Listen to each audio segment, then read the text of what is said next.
Hey everybody, welcome in. Good morning, good morning. How are you? Or good afternoon or good night, wherever you are. There goes Charlie. I think he hates the kitchen. He much more likes to be up on the couch next to me. So thank you for all the lovely, kind notes. You guys always send me beautiful notes, but recently there's been more of them, and I just want to say thank you. I go through a lot of stuff too, and I just really appreciate the fact that you're all there. So thank you. Thank you very much. All right, let's see where we go here. Morning message for you. This is February 4th. February 4th. Let's see what's happening. February 4th. Message for those watching, please. All right. Here he's back. He doesn't hate it as much as he pretends to. Choosing your path. All is possible. Valiant courage. Take action with passion. Staying focused. Hold the course. Sometimes you can get turned around in a bit of a tornado, okay? And it's hard to see the direction forward.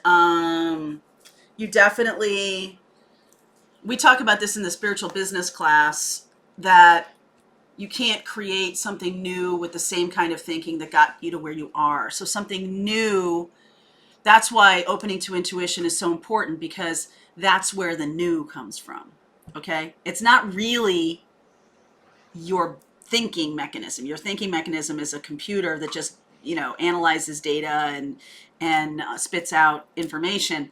The real creative thinking and the problem solving comes from up there, comes from the universal unconscious, comes from your connection to your guides.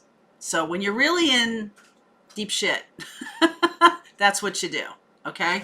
I feel like here, some of you may be ascending in a way that is kind of turning you around. Like you've always known where you've been, you've always known where you are.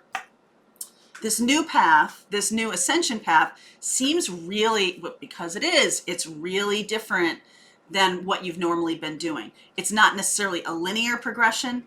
There's a lot of parts of it that aren't, step up, step up, step up. There's some plateaus that are necessary. There's some looking backwards that is necessary, especially in terms of healing. The Chiron class that we're going to be doing, and I will do more because a lot of you really want to take part in this, is about healing that part of you that is not that you're like trying to get to the next level. You're trying to break out. You're trying to move forward, and you want to listen to intuition. You meditate, and you're like, I don't know, this is working. This isn't working, and stuff like that. There's healing required. If that's the truth, if that's the problem, if you're feeling like you're blocked or you're feeling like you're having some issues, there's some healing required. And I personally have been shown a lot lately that Chiron is the thing. So take a look in the members live yesterday. We talked a lot about your astrological placements in terms of Aquarius, right? The energy that we're in right now. That's what we do on those members lives. We talk about the energy of the week. We talk about what's going on and how you, in terms of your own astrological placements, may navigate that. So Chiron definitely shows up in all of everything I do now.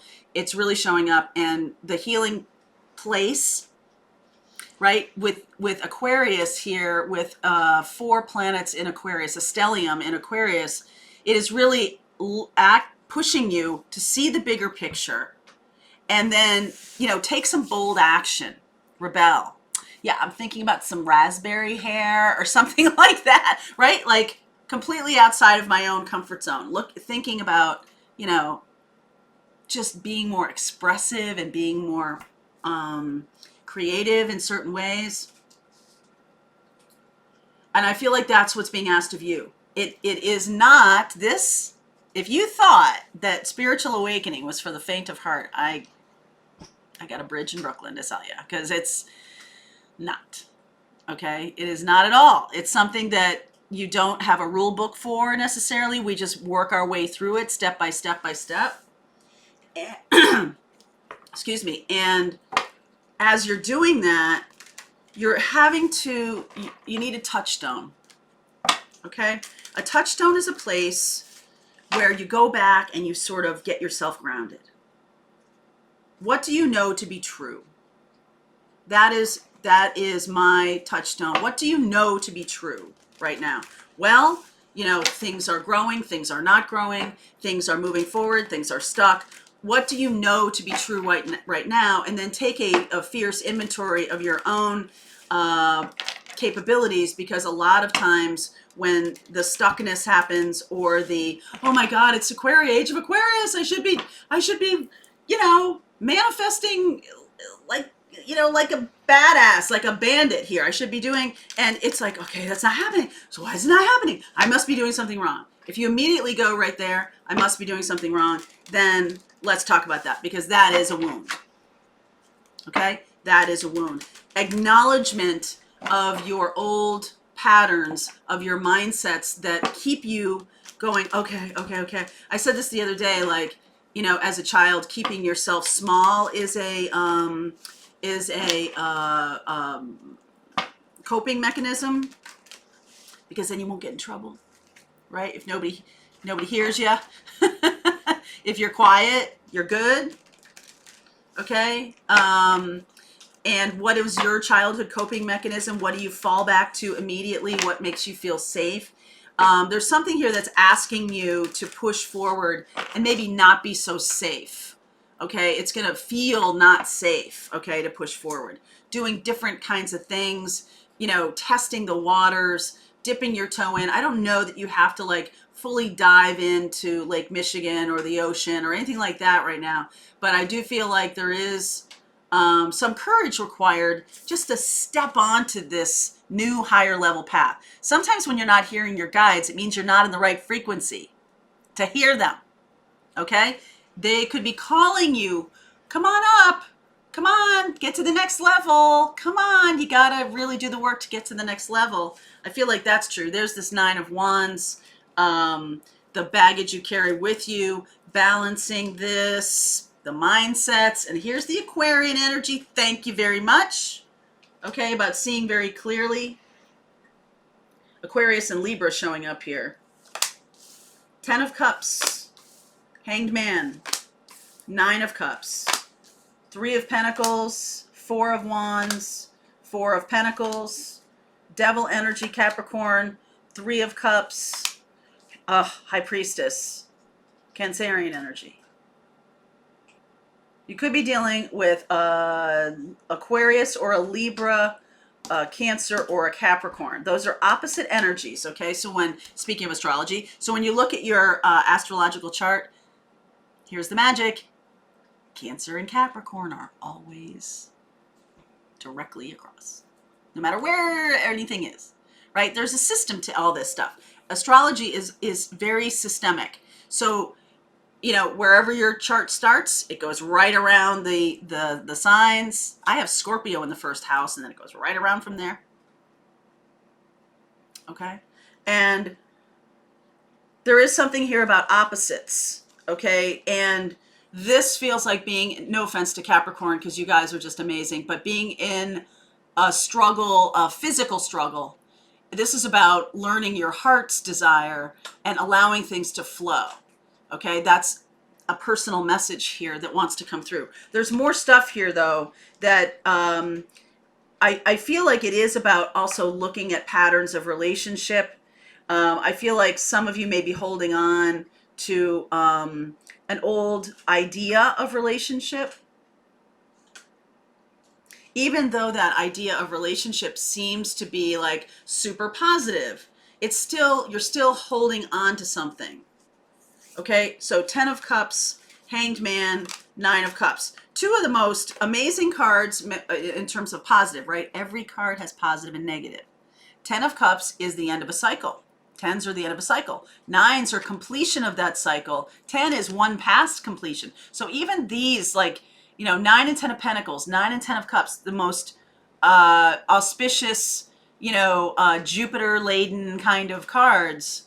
If you take my tarot class, you know about this. And then in the middle, it's like, okay, we're looking at these assumptions of what I want and about this happy, happy, joy, joy piece. Okay, all awesome.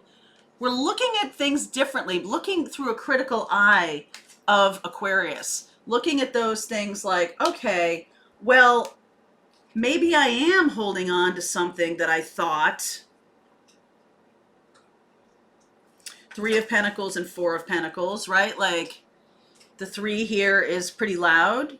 So maybe there is some things to look at in terms of your ideas of relationships or in terms of what you want. What is holding you back? How are you not listening to your intuition? How are you not listening to your heart? How are you seeing relationship? How are you holding back from relationship that's being offered to you? Okay. Please clarify the devil here.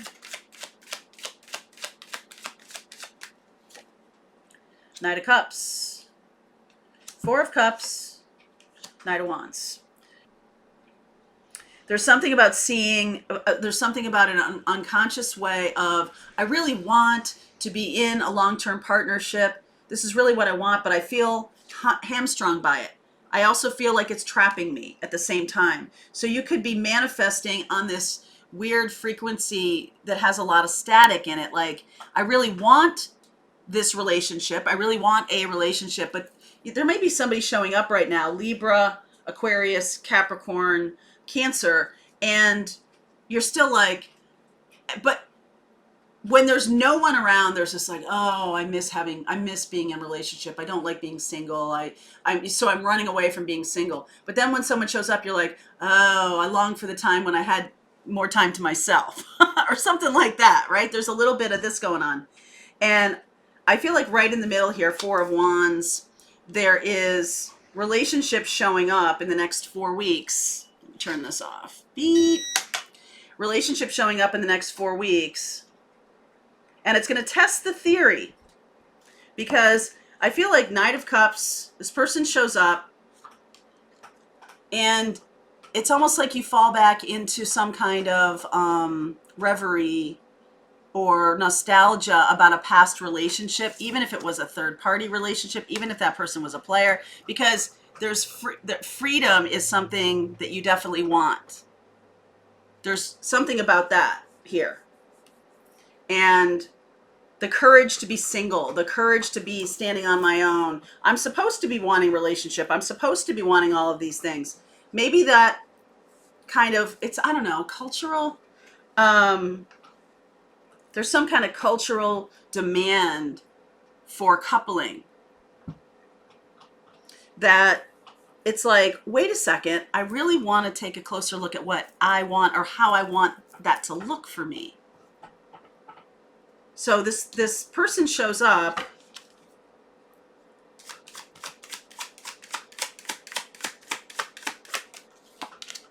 Ace of Pentacles, Page of Cups, Emperor. This person shows up. There's life partner possibility with this person. But I feel like this is the thing to get a hold of. I want like the fairy tale, but I'm still having nostalgia for a dog. Someone who's not the fairy tale. Okay. I'm still having nostalgia for being in third party. There was something freeing about that. I could have my relationship and not really be committed. So someone here has an opportunity to have a commitment, maybe even with an Aries, like I said, Cancer, Capricorn. This Cancer and Capricorn too. Cancer is about home and hearth. Capricorn is about being out in the world. Okay. And you see, it is about relating those two things. It is about bringing those two things together of your work and your home life, and not everything be so siloed. I keep getting this image of was it Paul Gauguin? I can't remember. I got to look this up because I feel very strongly. I really relate to this quote about well, it wasn't really a quote. He was telling a story about painting, and he had a baby on his knee, and he's at the kitchen table. So he's like working and loving, and all of it is one thing because it is a creative process. Okay? Love, relationship, it's not a stuck in time, it's not a thing, it's not whatever, it's a creative process. And so there's something here about being free in that creative process to create the kind of relationship that has freedom, that isn't dictated by a societal norm in some way. There can be something here about breaking out of that which is traditional and moving towards something that isn't. I do feel that there's a little bit of an imbalance in the energy here because I still feel that there's a need for healing around freedom and commitment. Those two things need to be reconciled. Is there a block in your mind that says commitment can't be free or freedom can't be committed or something like that? Okay. So as you're choosing the path here, I do feel like there is a life partner coming toward you. And that life partner balances those two things. For you, you balance those things for yourself. Okay, please clarify the Four of Wands for me.